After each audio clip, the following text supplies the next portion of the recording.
military veterans have trouble basically reassimilating into society because they're used to everything kind of being decided for them, their days scheduled, and now all of a sudden they're autonomous, and it becomes really challenging for them because that was a significant portion of their life. And so they're left feeling sort of abandoned and alone, and it's like, who do I talk to? What do I do?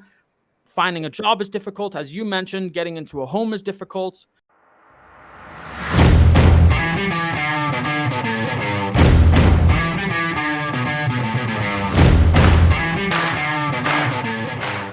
Hello, everybody, and welcome to the Real Marketer Podcast. Every week, I coach a new realtor to help them find their next big opportunity to scale their business by leveraging Inabox's three-part scale engine framework. What does this framework provide?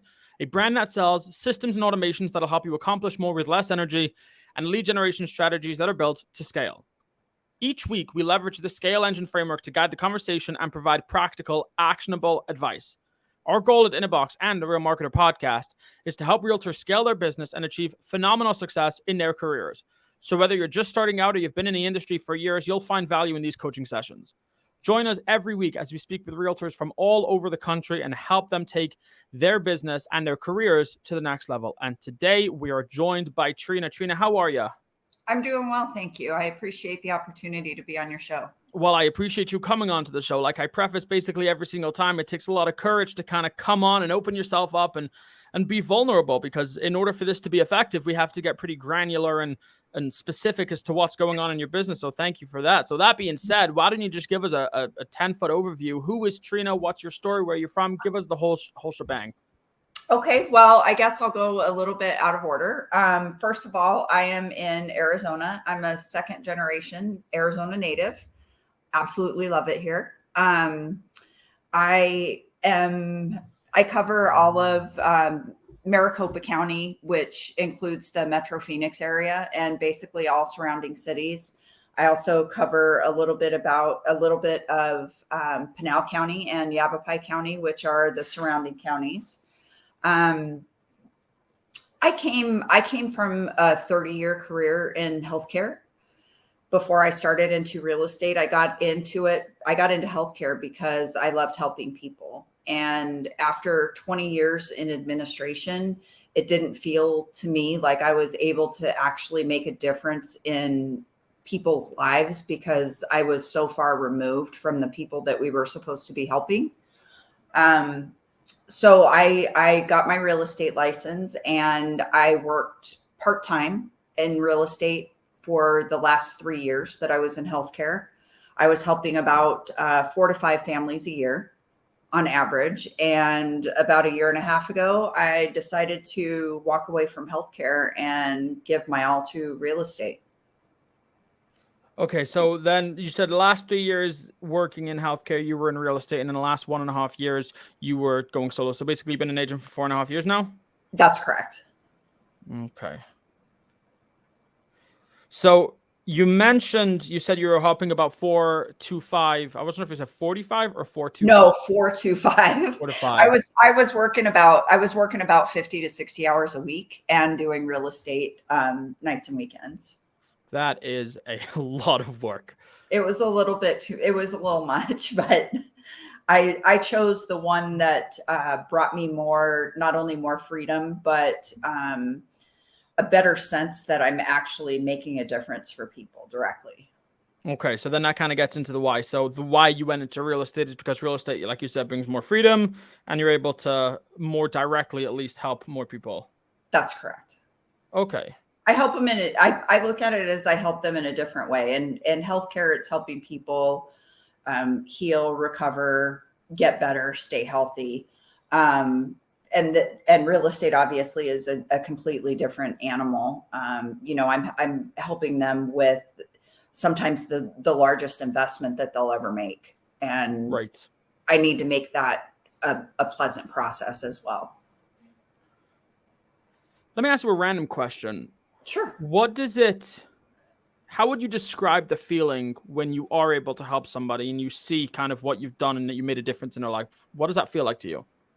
It's almost indescribable, particularly the people that, the first time home buyers or, some of the, disabled veterans that didn't think that they could ever get into a house, seeing the look on their face, just going through the process with them, seeing their excitement and the look on their face when you hand them the keys to the first home that they've ever owned is just,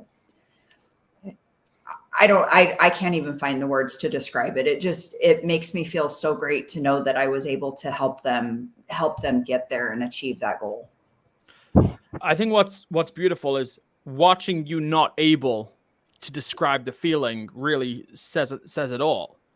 You know what I mean? Like you mentioned, it's indescribable. You said, I don't even know the words. Like, well, those are the words, that there are no words. And it's a really rewarding sort of feeling that you're going through. So you said particularly first-time home buyers and disabled veterans, yes?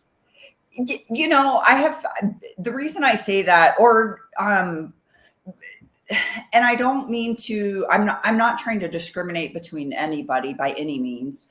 But some of my clients and I work with a ton of veterans, and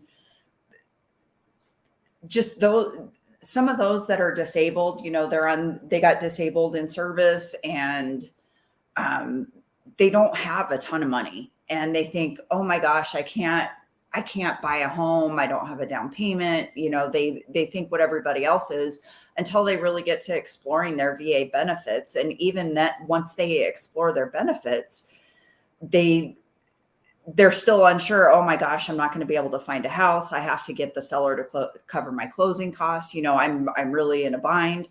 Well, I just believe it was Tuesday. Yeah, it was Tuesday of this week.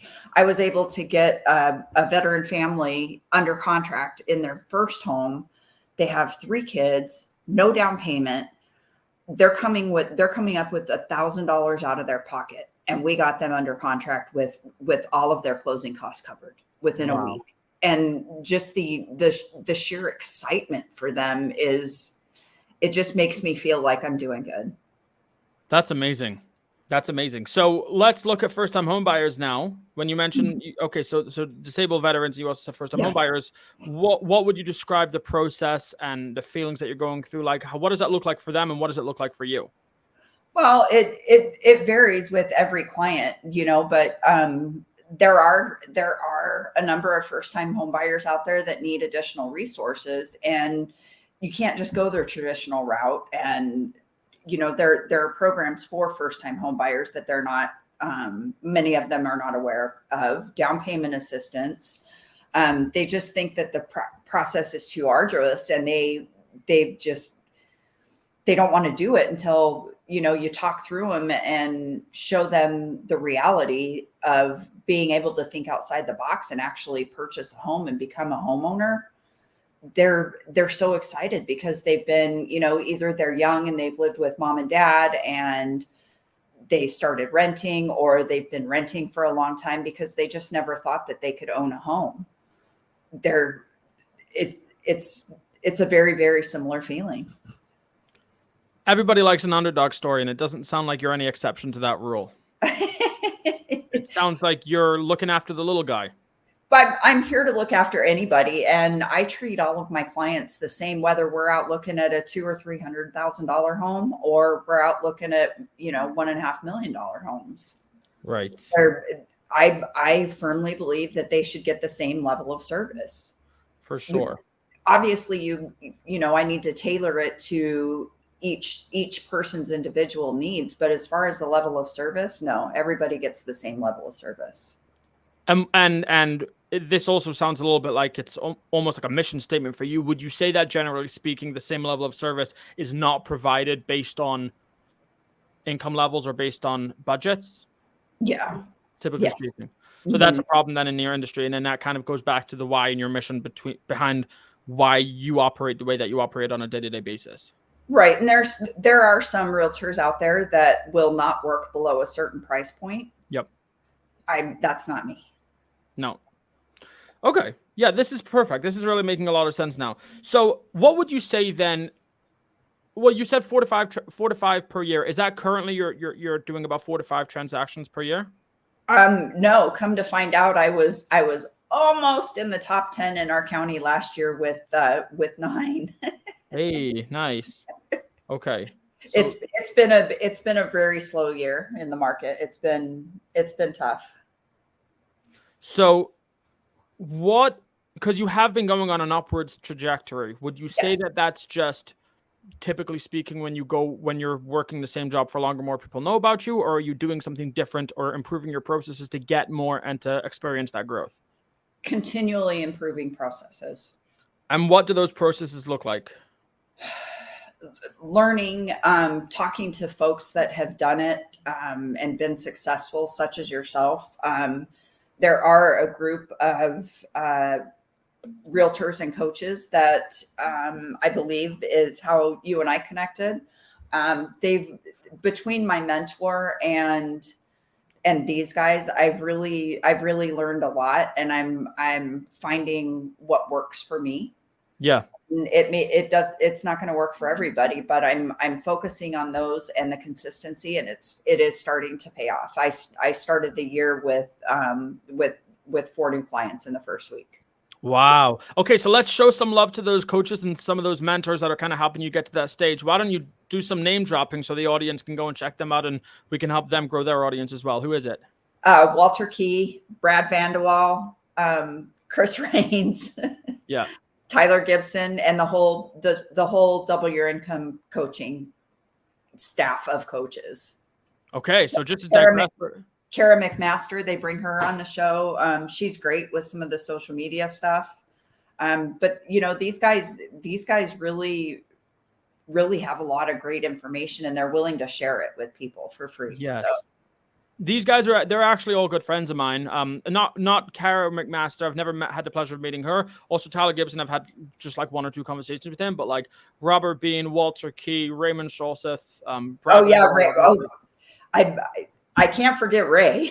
Well, it's the whole Double Your Income coaching clan. Yeah. Over there. So anybody listening to this who's looking for some good, consistent weekly coaching, let's say outside of the Real Marketer podcast, go check out Double Your Income coaching because like we're saying, it is free. There's a lot of value in it. That's really why I'm friends with them. I want to associate myself with as many people who align themselves with me and just try to give out as much value as possible. So if you like in this podcast because of the way that we approach it, then definitely go and check them out. But let's get back into you right now. Let's get back into your story. So continuously improving your processes, and that's kind of how you're experiencing this growth. What would you say from a marketing perspective you're doing to generate those transactions? I have a YouTube channel. I have I'm on TikTok. I do Instagram and Facebook reels, videos, pages, and really focusing on having those quality conversations rather than transactions, because having those quality conversations allows you to build the relationships with people. Once you build those relationships, the business will come. Yeah. Okay. So there's a lot that you kind of mentioned now. You got a YouTube channel, you got TikTok, Instagram, you've got pages. So there's a lot of different channels and mediums for you to manage. How are you going about posting on all of these things consistently? Several of them are automated. I have some automated blog posts that go out quite a bit on on Facebook, LinkedIn, and Instagram. And over the holidays, I admit I struggled quite a bit with posting content that contains video. So I'm really working to try to get back into that. Because I was generating, short videos and some longer videos, some educational videos. Okay. But I'm managing it all myself. Yeah, it's a lot. I mean, it really is a lot. Okay. So posting content more consistently, I'm assuming original content is something not also that you would, forgetting the issue of bandwidth, because maybe it's like I don't have the time to post original content to all 5 channels. If hypothetically you did, that would be a dream world. Well, a lot of times I'll have like 2 different sets of content, and I'll split them up between them so that I'm not posting the same content on every single one at the same time. And then I'll kind of switch them up and, post them on the other ones later. What's the objection to posting the same content onto Instagram Reels as, let's say, YouTube Shorts? On the shorts, I'll typically post them on multiple, but not every single one at the same time. My fear is that if somebody follows me on, say, Facebook and Instagram and my YouTube, and they see the same thing on all three posted on the same day, they might become disinterested. Okay. Can we get into that for a moment? Sure. Just a little bit of mindset stuff here. You said your fear is, which is, by the way, it's always interesting. Anytime you start a sentence by saying my fear is, usually that's a sign that that's where you should be doing. But when you say your fear is that if somebody sees you on YouTube Shorts and on Instagram and TikTok, they might become disinterested. So we're a few steps removed before somebody does become disinterested, because even if they do see you, let's face it, it's likely, in my opinion, that they'll only admire the fact that you're able to repurpose your content so much. But even if they do, let's take for granted that maybe they are disinterested. That's kind of what you're hoping to avoid, yeah? Yes, and I'm recognizing that's a fear, and I'm really trying to get over my insecurities and get comfortable being uncomfortable. So, yeah, 100%. I actually want to take a more pragmatic approach, though, meaning I want to take more of like a business approach instead of like a therapy approach. Sure. I would say that, yes, statistically speaking, even if let's say that it is a possibility, let's put a number on it. Let's say that there's, I don't know, a 9% chance of that happening. Right. I would say that there are audiences that enjoy working on Facebook, audiences that enjoy working on Instagram, audiences that enjoy working on YouTube, for example. So in my mind, I can only imagine that the likelihood of you being able to be connected to new and more people by doing the same content more consistently on all channels far surpasses the likelihood of somebody possibly seeing it on multiple times, multiple platforms, and then becoming disinterested and then deciding I was going to work with Trina, but now I decided I don't want to because she posted on Instagram Reel and YouTube Shorts. Do you know what I mean? Yeah, I guess it does sound kind of silly.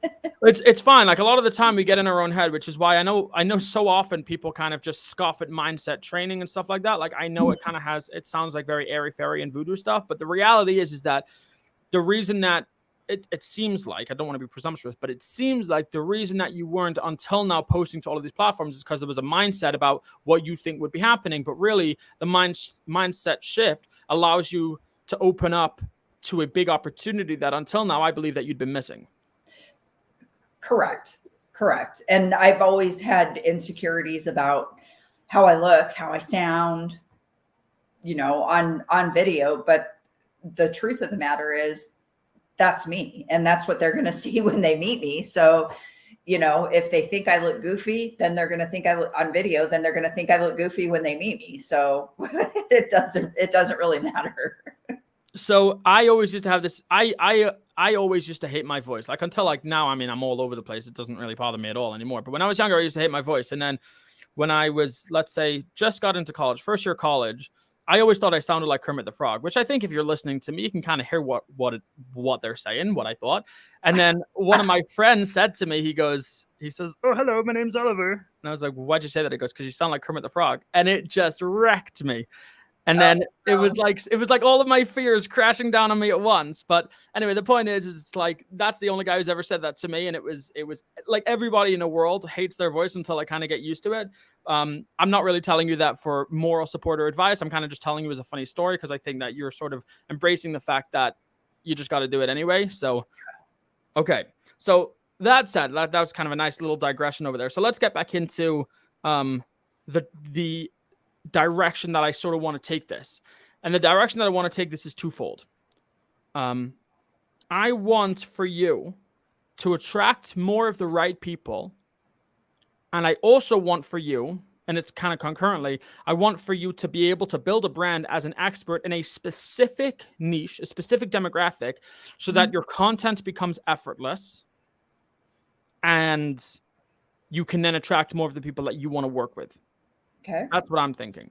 So there are multiple ways that getting really specific and hyper-focused on who you're actually trying to attract will benefit you in the long run and in the short term, obviously, as well, from a bottom line perspective. Like, for example, let's say we want to talk about disabled veterans. There's a lot of VA loans, a lot of those kinds of programs that are available to them. So I talk a lot about webinars because I'm very big into education, and I think that it's really important. Usually people don't work with somebody. Let's say somebody doesn't think that they can purchase a home, but really they can. What you do for them is you educate them and show them that it is possible, and then empower them to take the next step. So it all starts with education. Right. So I'm not going to get too into a webinar because I find that a lot of my podcasts recently have been discussing that. But just quickly to kind of mention it is that if you were to run a webinar and partner with a lender that specializes in VA loans, for example, you can run a webinar teaching veterans how to own a home. Right. And then you create the webinar, you create the slides, the ads, campaigns, everything like that. Go over to the lender and say, this is what I've got. I would like you to be the exclusive lender on this project. All you have to do is cover the ad spend to actually promote it. And I've been trying to do that for first time buyers too, or just home buyers in general. Yeah. And I've actually had a little bit of a struggle with lenders being willing to step up and even help cover that ad spend. So lenders are like realtors, who are, by the way, also like marketers a lot of the time. Is that there's a lot of scarcity mindset going on. Right. And which is why it's really important to find your circle. So as you mentioned, Walter, Raymond, all of these guys, they share knowledge like it's free because they just want to be benevolent and they believe in abundance. I also do, which is why I resonate with them. I anticipate that you're kind of the same thing. And so to find a lender that believes in abundance and believes that, listen, I see the opportunity that you're presenting, and I don't see a $300 price tag to cover ad spend. What I see is an opportunity that's only going to cost me $300. I mean, it's insane what you're providing them. If they wanted to go ahead and buy somebody else's program to teach them how to run a webinar, it would cost them thousands of dollars to do that. At least 5 from one that I know of. Exactly. Yeah, we have it in Inabox, and listen, the value far exceeds the cost of the program. But yeah, it costs a pretty penny because we provide serious results. And one of the things that we provide them is these webinars. And that's one of the biggest things that people love about our program. So yeah, there's a ton of value in doing that. So if you could create that program, get associated with the right lender. And I think that you might have to do a little bit of research to figure out who are these quote unquote abundance mindset sort of lenders in your area, or maybe some of the more successful ones as well. Because the more successful ones, generally, they're in that position because they see opportunities and they invest in themselves, as opposed to people who see opportunities and just see a price tag. Right. So that's kind of just one thing. But I want to talk about two things more specific for you that I think would really help you. The first thing I want to talk about is how to create a lead magnet. Now, this is a great way for you to start generating leads without having to do manual cold outreach, whatever that is. Not that there's anything wrong with that. I think it's an extremely effective strategy. It's just very draining, and we want to leverage your time better. And it's also my least favorite. Yeah, I'm all there. Like, I agree with you 100%. I really do not like cold calling personally. Sometimes you got to do it, but I don't like it. But what if you were to create, for example, a military relocation guide to help military veterans be able to incorporate themselves back into society? So a lot of the time, and I know this because I've had conversations, military veterans have trouble basically reassimilating into society because they're used to everything kind of being decided for them, their days scheduled, and now all of a sudden they're autonomous, and it becomes really challenging for them because that was a significant portion of their life. And so they're left feeling sort of abandoned and alone, and it's like, who do I talk to? What do I do? Finding a job is difficult. As you mentioned, getting into a home is difficult. And so these are some of the challenges that a lot of military veterans are facing. So if you were to create a proprietary 3-step process, a 3-step military relocation guide for veterans in Phoenix, then you can now break down the process of a military veteran to reinculcate themselves into society. So let's say step 1 is brotherhood, all about building a network of people in your area, getting accustomed and acquainted with all of the other military veterans in their area so that they don't feel so lonely. And you can kind of talk about that. You have your own, let's say, network. So you build your own network of military veterans. You can introduce people, and then you're basically now almost like the leader of this group of military veterans. You connect people. You have this program. And also, as a side point, in your program, you help them also relocate and buy their home. Right. So now you're building a network, you're connecting these people, so you're adding sincere value to them. And now instead of going over to military veterans, either when they're ready to buy a home or asking them, are you ready to buy a home? It doesn't matter about if they're ready to buy a home. You're saying, hey, I have this program where I help military veterans find each other right, and connect with each other and build this brotherhood, and I'd love for you to be a part of it, who's going to say no to that? Right. They are now in your network. So that's the first step. In Arizona, there's also, and I'm sure there is in other states too, but there's actually a certification through the Association of Realtors for military relocation. That's awesome. Yeah, absolutely. I would go ahead and if you want to implement this strategy that we're going to talk about, that sounds like it's perfect for you. Okay. So let's say step 1 of the military relocation guide is brotherhood. Mm-hmm. Step 2 of the military relocation guide could be employment, let's say. So you have your own, I don't know, process, quiz, whatever that they have to follow to identify what is their skill set, right? Almost like an aptitude test. What's their skill set? What jobs were they responsible for in the military? And what jobs are available for them in your market based on their skill set and what they did. Mm-hmm. And then again, you're talking about building a professional network of business owners. You spoke about that before the call today. You can now connect business owners, military veterans, and now you're building a network again. And real estate hasn't even come into it, but now you have a network of military veterans who are coming to you to help them meet other military veterans. You're doing all of this networking. You're now speaking with business owners and helping them connect with other military veterans so that they can employ each other, and then you're helping add value there. You haven't even spoken about real estate yet, which is step 3 of the program, which is relocation. Mm-hmm. And that's when you start talking about why home ownership is possible for them. And you talk about all of the options available to them, the VA loans, this, that. Essentially, you're creating value, not what you want them to do, but what they actually need. And then you're aligning yourself with them. Right. So a lot of the time, the challenge when it comes to marketing is people, obviously, we all know the saying, add value first, or value first, lead with value. But how many people actually do that? So people say, for example, if you have any questions about real estate, give me a call. Let's be real. We've all made a post like that. Nobody freaking calls because I don't want to call you. I don't have any questions about real estate. If I did, I'd go on Google or whatever. That's not value. Value is you got to understand me, right? Imagine like a God forbid, like a family member is going through some challenging time. They may not always come up to you and ask for help. If you want to be a good supportive family member, you have to go over to them and say, "Hey, are you okay?" Right. You have to initiate that conversation where they're at. Right. So a military veteran, what do they need? They need help with support. They need help with employment. They need help basically reassociating themselves into society. And that's where you're going to understand them, meet them where they're at. So help create a brotherhood, a network of people that you can connect people with, employment network, people that you can help military veterans kind of find employment in their area. And then, like I said, finally, relocation, we help them actually realize that purchasing a home is actually possible. And then just to kind of show you how it all ties together, at every stage that they're at, let's say you have automatic email campaigns, whatever that may be, but your entire brand is how purchasing a home is possible for military veterans.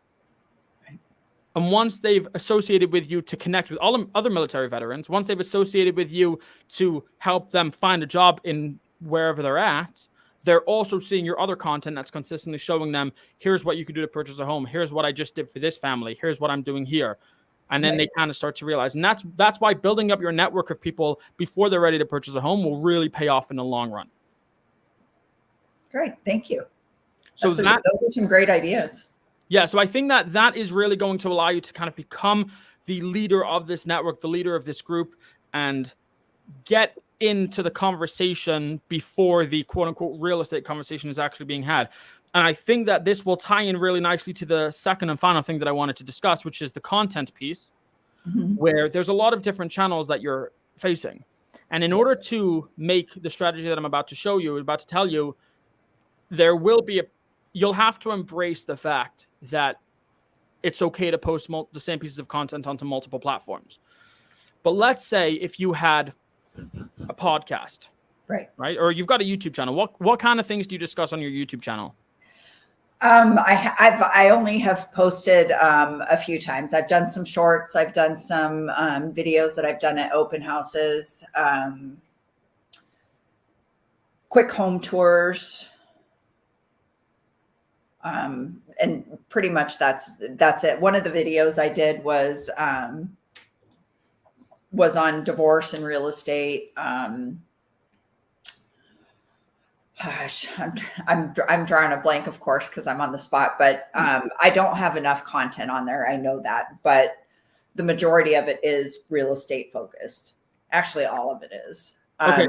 I had I did a couple of interviews with a lender, probably about a year ago. Just talking about the home buying process and different steps, things like that. So just to make a quick tweak on the actual content strategy, I think it'll make it a lot easier for you and a lot more valuable for your audience.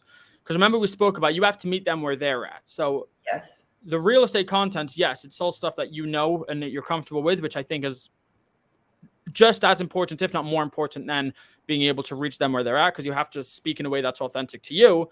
Mm-hmm. What would become really cool is if you could speak in a way that you understand that it really does resonate with you, and you can be as authentic as possible while still meeting them where they're at. So if you could let's say, structure your social media or your content strategy to content that is catered to, for example, military veterans, where you talk about your 3-part process, and everything that you're talking about on your YouTube channel is in a different way, in some way, shape, or form, fits into your 3-part process. What could that look like in action? For example, my podcast, I have a 3-part scale engine framework.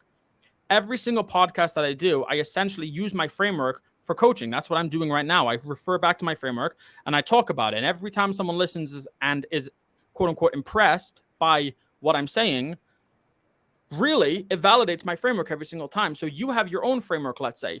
So again, we just, let's say tentatively, we said it was brotherhood, employment, and relocation. Right. So you could, instead of just doing home tours, you could talk to someone who purchased a home with you. For example, this last family that just happened, you mentioned, talk to them and talk about the process and what they thought, interview them about it, right? So that would be a great piece of content. And then also you could talk about events that you're running if you'd like, or different things that are available to military veterans in your area, different services available to them. And that is your content. And it's very catered to the person and to the people that you're actually trying to reach. You're hitting them where they're at. You're building yourself as an authority. And then to bring it all home together, you take the videos that you're posting long form, you break it down into multiple shorter segments, and you post those short segments on YouTube Shorts, Instagram Reels, TikTok. So now you've got YouTube channel, YouTube Shorts, Instagram Reels, Facebook Reels, TikTok. You're now building your authority, you're building your database, and you always have that lead magnet to refer back to. And that, for me, sounds like a perfectly bundled up marketing strategy. Well, and editing and cutting video, things like that, I have to learn how to do that. So I'm sure I can learn how to do it on YouTube, but when I have a video and I say it's a minute and a half and I want to just cut it down to 30 seconds, I'm still working on how to do that. And I know it's probably pretty simple. It's just not something that I've done. So instead of doing that, what I'll do is I'll just record shorter videos. Yeah, so you could do that. I will tell you that recording shorter videos, there's a time and a place. I'm not against that at all, but I'm always looking for the best and most sustainable opportunity for you to scale your business. And it does take, once you learn how to edit, it does actually take less time to edit one long form piece of content and to create a whole bunch of new ones.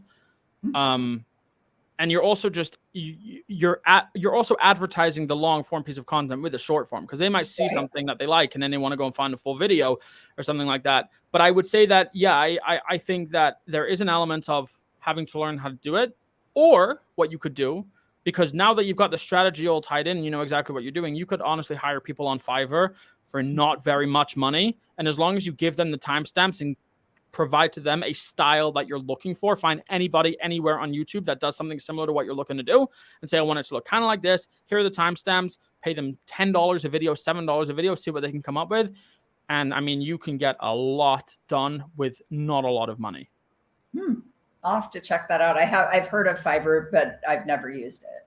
So my video editor, I actually found him on Fiverr, and he does all of my stuff now. I hired him outside of Fiverr now, but I found him on Fiverr and he was excellent. So it's a marketplace of people. So sometimes the people are going to be really bad there. Sometimes they're excellent.